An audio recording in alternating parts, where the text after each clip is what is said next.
Friends, welcome to our channel. ఇక పెద్దల సమక్షంలో అనుకున్న ముహూర్తానికి రవి అయితే నల్లపూసలు గుచ్చిన మంగళసూత్రాన్ని శృతి మెడలో వేసేస్తారు కదా. ఇక అందరూ కూడా అక్షింతలేసి జంటను అయితే ఆశీర్వదిస్తూ ఉంటారు. రవి, నాకు చాలా సంతోషంగా ఉంది రవి అని అనగానే, అవును శృతి, మన పెళ్ళికి ఎవరూ లేరు అనే ఒక బాధ ఉండేది, కానీ ఈరోజు మళ్ళీ నేను నీ మెడలో ఈ సూత్రాలు వేసినప్పుడు అందరి సమక్షంలో వేశాను. నిజంగా నాకు చాలా హ్యాపీగా ఉంది అని చెప్పేసి ఇద్దరు అయితే తెగ సంబరపడిపోతూ ఉంటారు. అంతేకాదు రవి, ఇక మన ఫ్యామిలీస్ కూడా కలిసిపోయినాయి. వాళ్ళ ఇంటికి మనం వెళ్ళొచ్చు, మన ఇంటికి వాళ్ళు రావచ్చు అని చెప్పేసి హ్యాపీగా ఉంటారు కదా. మరోపక్క కన్న తండ్రి రావటం లేకపోయినప్పటికీ కూడా ముహూర్తం దాటిపోతుంది. ఈ నల్లపూసల ఫంక్షన్ అనేది ముహూర్తం ప్రకారమే జరిపించాలి అని చెప్పేసి చివరాఖరికి రోహిణిని కూడా కూర్చోబెట్టి మనోజ్ చేత అయితే మంగళసూత్రాలను అయితే వేపించేస్తారు. అయితే ఇక ఇదిలా ఉండగా ప్రభావతి కోపంతో రగిలిపోతూ ఉంటుంది.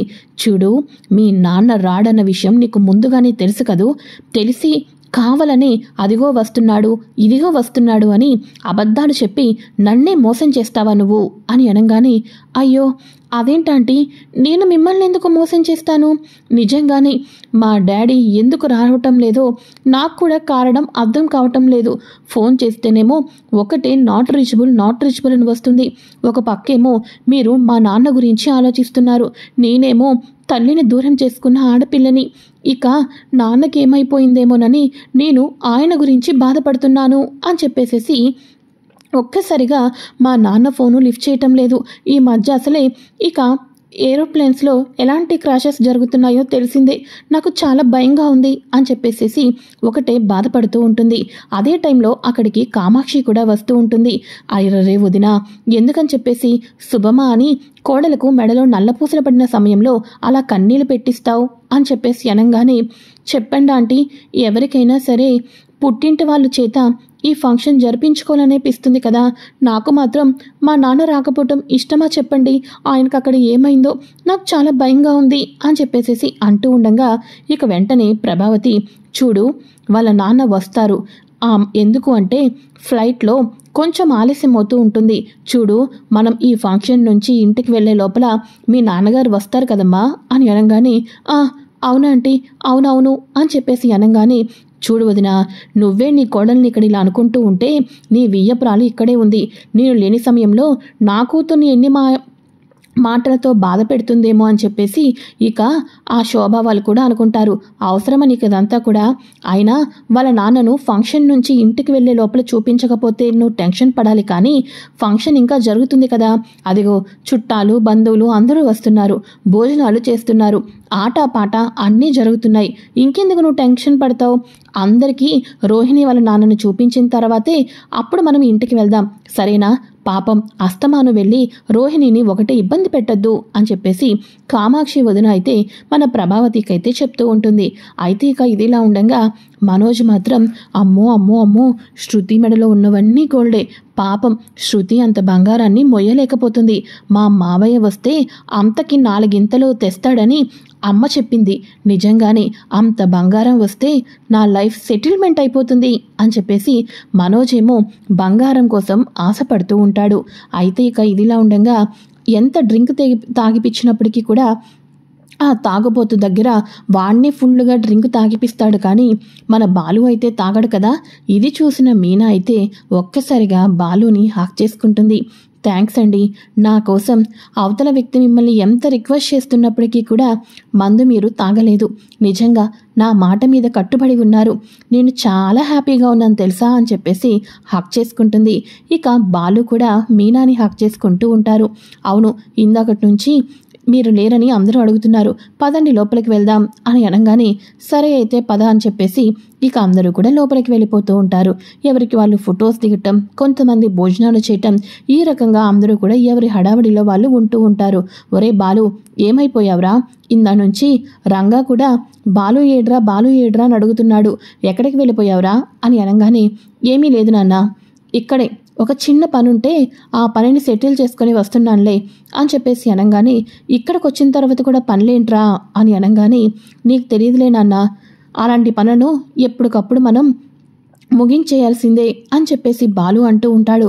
అవునన్నా, ఇదేంటిది, ఫంక్షన్ కూడా జరిగిపోయింది, ముహూర్తానికి అందరూ కూడా అక్షింతలు వేసి ఆశీర్వదించారు, కానీ ఆ పాలరమ్మోల నాన్న రాలేదా అని అనగానే, లేదురా, ఇందాకటి నుంచి అదిగో అరగంట, అదిగో పావుగంట అంటే ఇప్పటిదాకా జరిగింది, కానీ వాళ్ళ నాన్న మాత్రం రాలేదు అని అనగానే, ఎలా వస్తాడులే, అంతా రోహిణిని ఒక పెద్ద ఫ్రాడ్ అయితే అని చెప్పేసి అనగానే ఒక్కసారిగా బాలు మాటలను ప్రభావతి వినేసి షాక్ అయిపోతుంది. సత్యం, ఒరే బాలు, ఏం మాట్లాడుతున్నావురా, ఇది మన ఫంక్షన్, మన పరువు మనం పోగొట్టుకోకూడదు, అవతల సత్యం ఉన్నాడు, ఆ సత్యం మన పరువు ఎప్పుడు తీయాలని ఎదురు చూస్తుంటే వాళ్ళకు నువ్వు అవకాశం ఇచ్చేటట్టు ఉన్నావు, నోరు మూస్తావా ముయ్యవా అని చెప్పేసి అనగానే ఒక్కసారిగా ప్రభావతి, ఏరా బాలు, ఇప్పుడేమన్నావు, రోహిణిని ఒక పెద్ద ఫ్రాడ్ అన్నావు, ఎందుకన్నావురా, నువ్వు కారణం లేకుండా ఏది అనవు అని అనగానే, ప్రభా, ఏం చేస్తున్నావో నీకు కొద్దిగా అర్థమవుతుందా, ఈ ఫంక్షన్లో మన పరువులు మనమే తీసుకోవడానికి ఇక్కడికి వచ్చామా అని అనగానే, అబ్బా మీకు తెలియదండి, ఈ బాలుగాడి నోట్లో నుంచి వచ్చింది అంటే దాని వెనకాతల ఏదో పెద్ద పరమార్థమే దాగి ఉందని అర్థమవుతుంది, నాకు తెలియాల్సిందే అని చెప్పేసి అనగానే, ఇలా పక్కకి రండి ముందు, ఇక అక్కడ ఉన్న సురేంద్రగాడు చూస్తే మన గురించే మైక్ పట్టుకొని అందరికీ చెప్పినా చెప్తాడు, ముందు మీరు ఇలా రండి అని చెప్పేసి అందరినీ కూడా పక్కకు తీసుకొని వస్తాడు.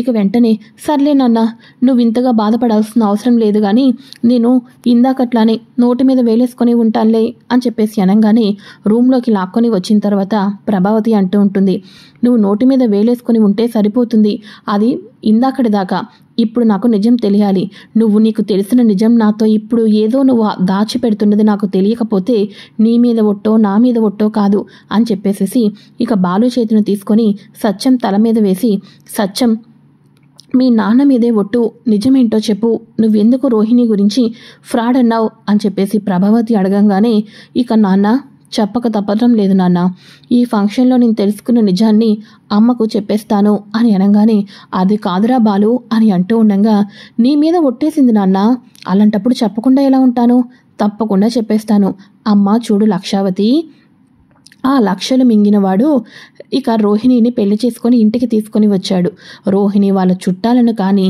రోహిణి వాళ్ళ నాన్నను కానీ ఎప్పుడూ చూసిందే లేదు, అంతేకాదు డైరెక్ట్గా అయితే ఆయన మలేషియాలో బిజినెస్ చేస్తున్నాడు, కానీ రోహిణి వాళ్ళ నాన్నతో దిగిన ఫోటోలను నువ్వు ఎప్పుడైనా చూసావా, లేదు, ఎప్పుడైనా సరే బంధువులందరినీ పరిచయం చేసుకుంటూ వాళ్ళ నాన్న ఎంత బిజీగా ఉన్నా వీడియో కాల్లో ఎప్పుడైనా మాట్లాడడం చూసావా, లేదు, ఏ అంత బిజీగా ఉన్నాడు, తినడం మానేస్తున్నాడా, తాగడం మానేస్తున్నాడా, కూతురుతో వీడియో కాల్ చేసి మన అందరినీ పరిచయం చేసుకోవచ్చు కదా, కానీ లేదు, అంతెందుకు, మన మనోజ్ గాడు వాడి మామని ఎప్పుడైనా చూశాడని అడిగితే వాడు కూడా అమ్మెమ్మే, ఎప్పుడూ చూడలేదని చెప్పాడు అని అనగానే, అది సరేలేరా, ఇప్పుడు నువ్వెందుకని చెప్పేసి ఇలా అన్నావు అని అనగానే, ఎందుకా, ఈ ఫంక్షన్కి ఇందాకటి నుంచి ఒకడు వచ్చి తాగుబాసు తాగుబాసు తాగుబాసు అని బోలెడు సెటప్ తీసుకొని వచ్చి కారులో పెట్టాడు, ఇక వాడు టార్గెట్ అంతా కూడా నన్ను తాగించడానికే సరిపోతుంది, పోనీలే పాపం తాగుబోతు బాధ ఒక తాగుబోతుకి అర్థమవుతుందని బయటకు వెళ్ళాను, వాడికి చీజ్ కొట్టాను, కానీ నేను తాక్కోకుండా ఉన్నాను, వాడు ఫుల్ బాటిల్స్ మీద ఫుల్ బాటిల్స్ అయితే లాగించేశాడు, అదే టైంలో వాడికి ఫోన్ కాల్ అయితే వచ్చింది, ఫోన్ కాల్ రావటంతో ఇక వెంటనే వాడు ఫోన్ లిఫ్ట్ చేయకపోవటంతో తాగేసి పడిపోయేటట్టు ఉన్నాడు, ఎవరైనా మీ వాళ్ళేమోనని తీసుకొని వెళ్ళండి, ఫంక్షన్ హాల్ దగ్గర ఉన్నాడు అని చెప్దామని నేనే ఫోన్ని లిఫ్ట్ చేశాను, అప్పుడు మాట్లాడింది ఎవరో తెలుసా, రోహిణి అని అనగానే, ఏంటి, తాగుబోతోడితో రోహిణి ఫోన్ చేసిందా అని అనగానే, అవును, లిఫ్ట్ చేసింది బాలు అని తెలియక, ఏంటి బాలుతో ఫుల్లుగా మందు తాగించేశావా, ఇక బాలుని రెచ్చగొట్టావా, బాలు ఇంకా ఫంక్షన్ హాల్లో కనిపించటం లేదు, త్వరగా ఫంక్షన్ హాల్లో కనిపించేటట్టు చెయ్యి, అంతేకాదు వాళ్ళమ్మ తనను ప్రేమించడం లేదు అని చెప్పేసేసి ఇక్కడ సత్యం ఇక ఆల్రెడీ శోభావరతో గొడవైన విషయాలు అన్నీ కూడా రెచ్చగొట్టి ఈ ఫంక్షన్లో పెద్ద పెద్ద గొడవలు అవ్వాలి, అప్పుడు మా నాన్న రాకపోవటం గురించి తొందరగా అందరూ మర్చిపోవాలి, వాడు ఎంత తాగితే అంత, వాడు ఎంత పెద్ద గొడవ చేస్తే అంత పేమెంట్ నీకు ఎక్కువ ఇస్తాను అని చెప్పేసి అనగానే ఒక్కసారిగా రోహిణి మాటల్ని విన్న తర్వాత బాలు షాక్ అయిపోతాడు. ఇక వాడు కారు డిక్కీలోనే పడిపోవటంతో వాడి మొబైల్ని కూడా వాడి దగ్గరే పెట్టేసేసి ఇక బాలు రిటర్న్ అయిపోయినప్పుడే ఇక మన మీనా అయితే బాలుతో మాట్లాడుతూ ఉంటుంది. అప్పుడు ఈ పాలరమ్మ నిజస్వరూపం నాకు తెలిసింది. వాళ్ళ నాన్న రావటం లేదని చెప్పి నువ్వు మర్చిపోవాలి అంటే ఈ ఫంక్షన్లో నీ మైండ్ డైవర్ట్ అంతా కూడా నన్ను తిట్టడం మీద పెట్టాలి అని. అమ్మమ్మమ్మమ్మమ్మమ్మో, ఆ పాలరమ్మ మామూలు ప్లాన్ వేసిందనుకుంటున్నావా? ఏకంగా ఎన్ని బ్రాండ్లు ఉన్నాయో అన్ని బ్రాండ్లు కారులో దించేసింది. అంటే అర్థం చేసుకో, ఈ ఫంక్షన్లో మన నాన్న రావటం లేదని కోసం ఇక నన్నే నవ్వులు పాలు చేయాలనుకుంది. పాలరమ్మను బెంచి తిరగపెట్టి ఇంటికి వెళ్ళిన తర్వాత నువ్వు అడుగుతావో లేకపోతే ఆ అవకాశం నాకిస్తావో ఇక బోనులో నుంచోపెట్టి తీరాల్సిందే అని అనగానే, నువ్వేంట్రా అడిగి కడిగి పడేది? రోహిణిని ఎలా అడగాలో నాకు బాగా తెలుసు. అంటే వాళ్ళ నాన్న వస్తున్నట్టు మోసం చేసిందనమాట. ఇక పెద్ద గొడవ జరగాలని చెప్పేసి ఈ రకంగా మందు తాగించాలని ఈ శృతి వాళ్ళ ఫంక్షన్లో మన పరువు పోవైనా పర్వాలేదు, కానీ తన తండ్రి గురించి మాత్రం ఎవరు ఎత్తకూడదని ఇంత చేస్తుందా? చెప్తా అని అనగానే, సర్లే అక్కడ నా పెళ్ళంని నెట్టి వెళ్ళిపోయినా అని కంగారు పడుతుంది, నేను వెళ్తాను, నేను వెళ్ళిన తర్వాత 10 నిమిషాలు ఆగి మీరు రండి అని చెప్పేసి బాలు అయితే రూమ్లో నుంచి బయటకైతే వెళ్ళిపోతాడు. ఒసే ప్రభా, ఇప్పటికైనా అర్థమైందా? ఇక మన మీనా నువ్వు తిట్టినా కొట్టినా పడుతూనే ఉంటుంది. నీకు విలువ గౌరవం ఇస్తుంది, ఏది అబద్ధం చెప్పదు. కానీ రోహిణి చూసావా, వాళ్ళ నాన్న అని రాకపోవటం వస్తాడు పక్కన పెట్టు, మన ఇంటిలో ఉన్న వాళ్ళని బ్లేమ్ చేసింది. అంటే నీకు డబ్బు పిచ్చి ఉందని లక్షలు ఇచ్చేస్తే నువ్వు ఏదైనా చేస్తావని చెప్పేసి బాగా రోహిణి నిన్ను చదివేసిందే. అందుకోసమే ఎక్కడ స్విచ్ చేస్తే ఎక్కడ లైట్ వెలుగుతుందో ఇక నీ వీక్నెస్ పాయింట్లన్నీ బాగా తెలుసుకుంది. అందుకోసమే నీకు ఎక్కడ దెబ్బ కొట్టాలో అలానే దెబ్బ కొడుతుందిలే. పోనీలే, అందరూ మీనా లాంటి మంచివా కోడళ్ళే వస్తారా ఏంటి? ఇప్పుడు నువ్వు రోహిణిని అడిగితే మన పరువు మనకే పోతుంది. పద, అసలే సురేంద్రగాడు చిన్న ఇల్లు పెద్ద ఇల్లు, ఇక అడుక్కున్న వాళ్ళకైనా తింటున్నప్పుడు వస్తే ముష్టేస్తాం కదా, ఇలాంటి మాటలు మాట్లాడుతున్నాడు. బాలుగాడి చెవిలో పడితే పెద్ద గొడవ అవుతుంది.